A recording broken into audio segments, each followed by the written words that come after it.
சுதந்திரம் என்பது சும்மாவா வந்ததே. பிளாசி முதல் செங்கோட்டை வரை உரை ஓவியம். சுதந்திரம் என்பது சும்மாவா வந்ததே.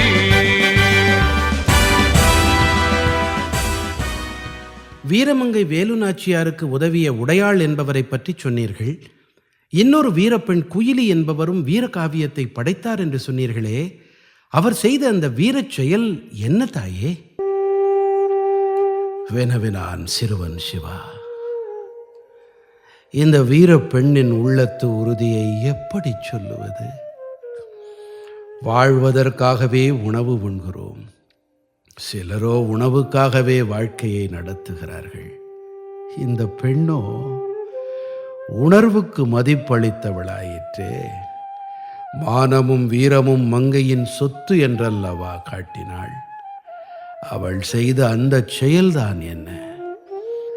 தன் உயிரும் உடலும் அந்த கணத்தோடு முடிந்துவிடும் என்பது தெரிந்தும் பிறர் நன்மைக்காய், தான் சார்ந்த மக்களின் விடுதலைக்காய் ஒரு தியாகத்தை நிகழ்த்தி காட்டினாளே. அவள் செய்த அந்த செயலை ஒரு வீரப்பெண் நிகழ்த்திய முதல் தற்கொலை படை தாக்குதல் என்றே சொல்லிவிடலாம். 1780 தான் திரட்டிய படைகளுடன் திண்டுக்கல்லில் இருந்து சிவகங்கையை மீட்க புறப்பட்டாள் வேலுநாச்சி. ஆனால் எடுத்தவுடனேயே அவள் சிவகங்கையை அடைந்து விடவில்லை. பிரெஞ்சு தளபதிகள் மூலம் நவீன போர் பயிற்சியும் பீரங்கிகளும் வெடிமருந்தும் கொண்டிருந்த ஹைதர் அலியின் ஒரு படைப்பிரிவு இப்போது வேலுநாச்சிக்கு உதவியாய் வந்தது. திண்டுக்கல்லில் இருந்து வேலுநாச்சி படையெடுத்து வருவதை அறிந்த நவாபும் கம்பெனியாரும் அவர்களை நடுவழியிலேயே தடுத்து நிறுத்த உத்திகளை வகுத்தார்கள்.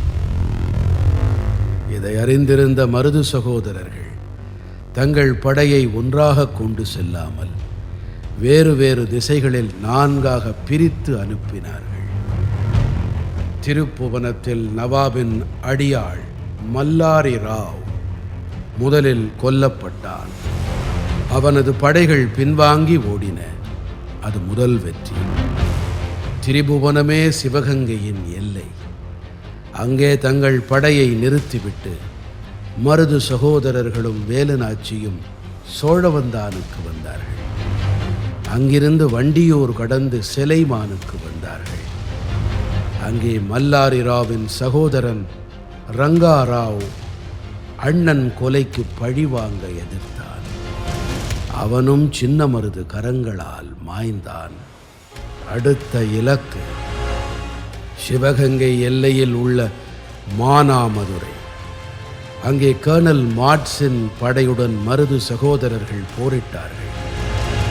மருதுவின் படைகளில் இழப்பு ஏற்பட்ட போது கள்ளர் படையும் பிரான்மலை இராணுவ படையும் உதவிக்கு வர ஆங்கில படை மானாமதுரையை விட்டு ஓடியது. அடுத்த வெற்றி. இப்போது அவள் படை 3 பிரிவாக களத்தில் இறங்கியது. ஒரு பிரிவு வீர தளபதிகள் மருது சகோதரர்கள் தலைமையில் காளையார் கோவிலை மீட்டது.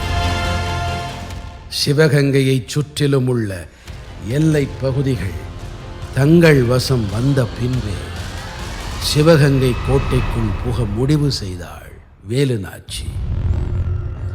இப்போது வேலுநாச்சியின் தலைமையில் சிவகங்கை கோட்டைக்குள் மறைத்து வைத்த ஆயுதங்களுடன் மாறுவேடத்தில் புகுந்தது ஒரு பிரிவு.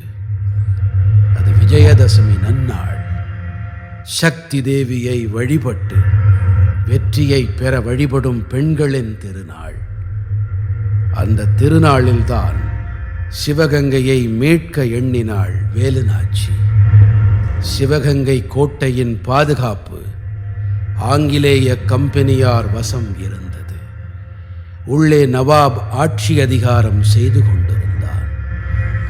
விஜயதசமியில் பெண்கள் வழிபட கோட்டைக்குள் ஒவ்வொருவராகச் சென்றபோது அந்த பெண்களினூடே வேலுநாச்சியும் அவளின் பெண்கள் படையினரும் மறைத்து வைத்த ஆயுதங்களுடன் கலந்திருந்தார்கள்.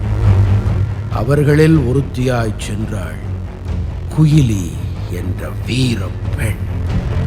அவள்தான் எவரும் செய்ய துணியாத அந்த செயலை செய்தாள்.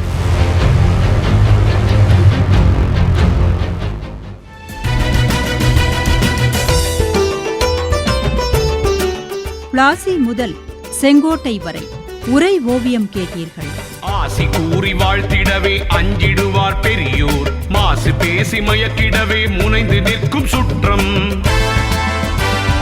இருந்த போதும் லட்சியத்தில் வீறு நடை போட்டு இன்னுயிரை தந்தவர்கள் எத்தனையோ எத்தனை.